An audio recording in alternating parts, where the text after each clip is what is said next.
Husker du meg? Hva gjør du her?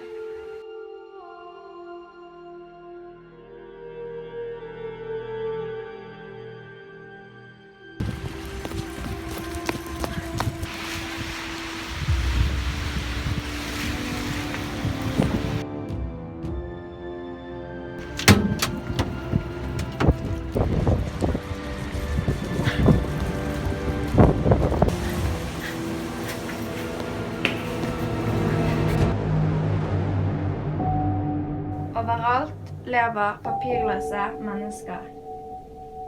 De vet hva det vil si å ofre alt i håp om et nytt liv i Europa. Bak seg har de opplevelser ingen i dette fremmede landet vet noe om.